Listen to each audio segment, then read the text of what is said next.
एक बार की बात है, एक जंगल में एक खरगोश रहता था, जिसका नाम फुर्तीला था। फुर्तीला बहुत ही घमंडी था। उसे अपनी तेज रफ्तार पर बहुत घमंड था। वह हमेशा दूसरे जानवरों का मजाक उड़ाता था, खासकर एक कछुए का, जिसका नाम धीरू था। धीरू बहुत शांत और धीमा था। एक दिन फुर्तीले ने धीरू से कहा, तुम इतने धीरे धीरे चलते हो, क्या तुम कभी मेरे साथ दौड़ लगा सकते हो? धीरू ने मुस्कुराते हुए कहा, जरूर, क्यों नहीं, हम कल सुबह दौड़ लगाएंगे। अगले दिन सुबह सुबह सभी जानवर नदी के किनारे जमा हो गए, जहां से दौड़ शुरू होनी थी। दौड़ शुरू हुई और फुर्तीला बहुत तेजी से भागा। वह इतनी तेजी से भागा कि धीरू उसकी आंखों से ओझल हो गया। फुर्तीला कुछ दूर जाकर रुका और उसने पीछे मुड़कर देखा। धीरू कहीं भी दिखाई नहीं दे रहा था।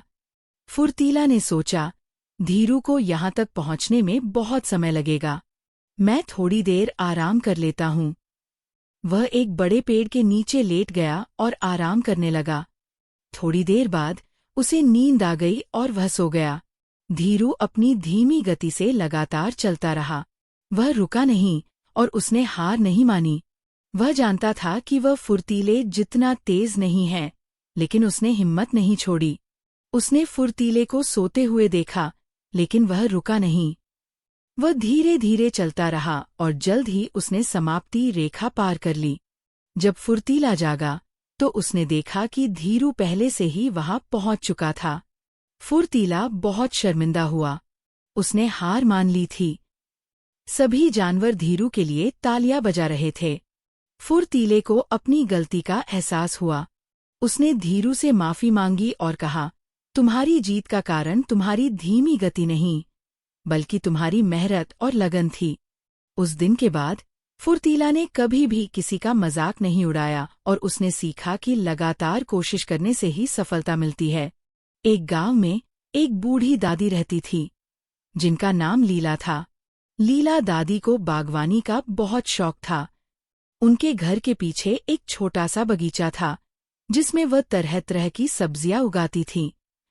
सभी सब्जियों में से उन्हें कद्दू, पम्पकिन, बहुत पसंद था। एक दिन जब लीला दादी अपने बगीचे में काम कर रही थीं, तो उन्होंने एक बहुत छोटा सा कद्दू का पौधा देखा। वह बहुत खुश हुई और उन्होंने रोज उस पौधे की देखभाल करना शुरू कर दिया। उन्होंने उसे रोज पानी दिया और खाद डाली। धीरे धीरे पौधा बड़ा होने लगा और उस पर एक बड़ा गोल कद्दू उगने लगा। कद्दू बहुत बड़ा और चमकीला था। लीला दादी उस कद्दू को देखकर बहुत खुश होती थीं। एक रात एक चोर उनके बगीचे में घुस आया। चोर ने देखा कि एक बहुत बड़ा कद्दू वहां रखा है। चोर ने सोचा कि वह इसे चुरा लेगा और बाजार में बेचकर बहुत सारा पैसा कमाएगा। चोर ने कद्दू को उठाने की कोशिश की, लेकिन वह इतना भारी था कि चोर उसे उठा नहीं पाया। चोर ने अपनी पूरी ताकत लगाई, लेकिन वह सफल नहीं हुआ। वह थक गया और कद्दू के पास ही बैठ गया। तभी लीला दादी वहां आईं। उन्होंने चोर को देखा और पूछा, तुम यहाँ क्या कर रहे हो? चोर बहुत डर गया। उसने लीला दादी से सच बता दिया। लीला दादी मुस्कुराईं और बोली, ये कद्दू इतना भारी है क्योंकि मैंने इसे बहुत प्यार और मेहनत से उगाया है। लीला दादी ने चोर को माफ कर दिया। उन्होंने चोर से कहा, तुम चोरी करने के बजाय मेहनत करो तो तुम्हें भी कामयाबी मिलेगी। उस दिन के बाद चोर ने कभी भी चोरी नहीं की। उसने मेहनत करना शुरू कर दिया और एक अच्छा इंसान बन गया। यह कहानी हमें सिखाती है कि मेहनत और ईमानदारी से किया गया काम हमेशा फल देता है। एक घने जंगल में शेरू नाम का एक भेड़िया रहता था, जो बहुत चालाक था। एक दिन शेरू ने एक बकरी को देखा, जिसका नाम भोली था। भोली बहुत ही शांत और भोली थी।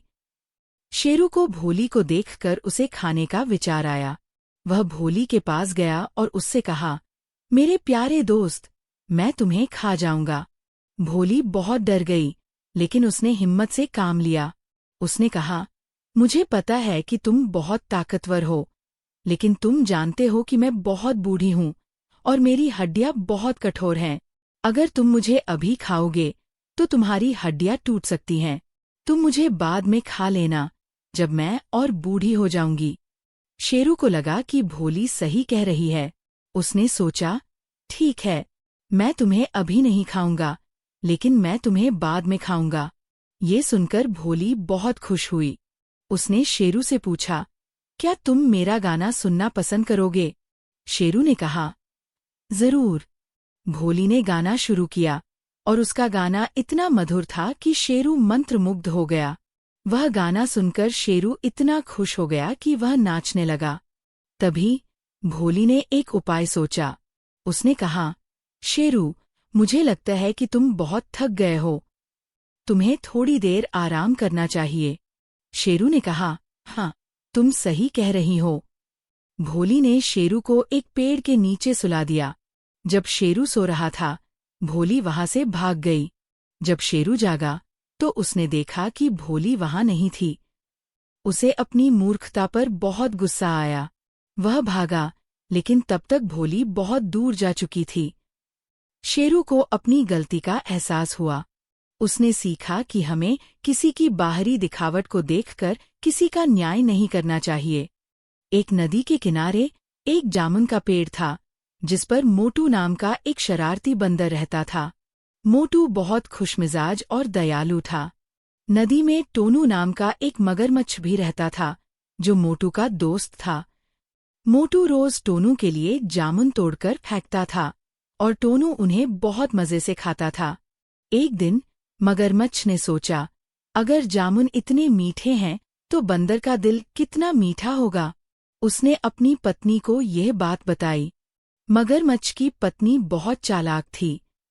उसने मगरमच्छ से कहा, तुम बंदर का दिल मेरे लिए ले आओ, मैं उसे खाना चाहती हूँ।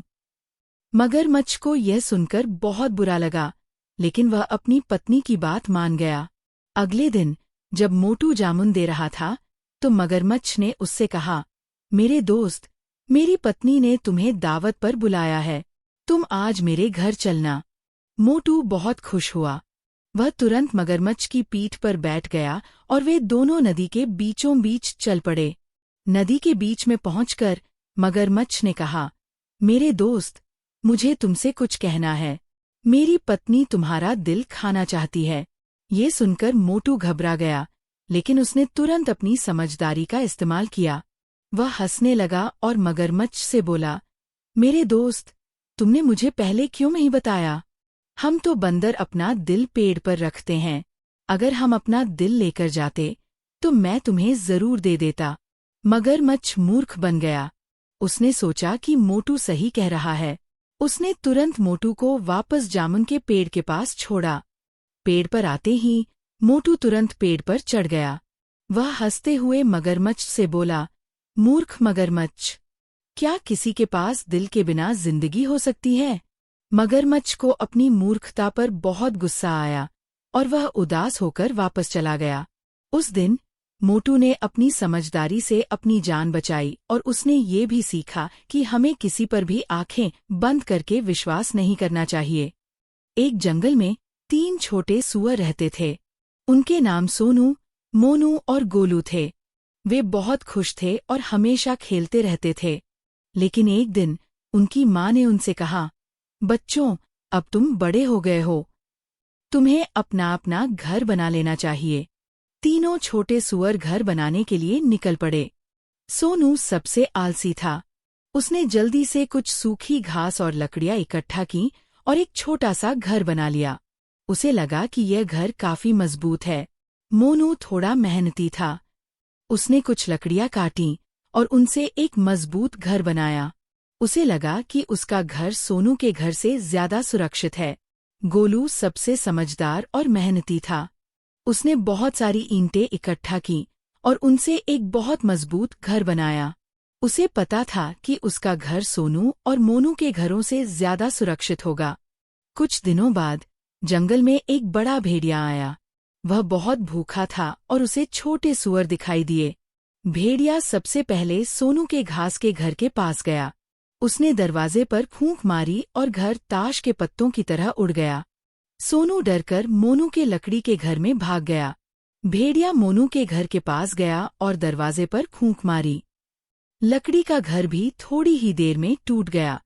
सोनू और मोनू डरकर गोलू के ईंटों के घर में भाग गए।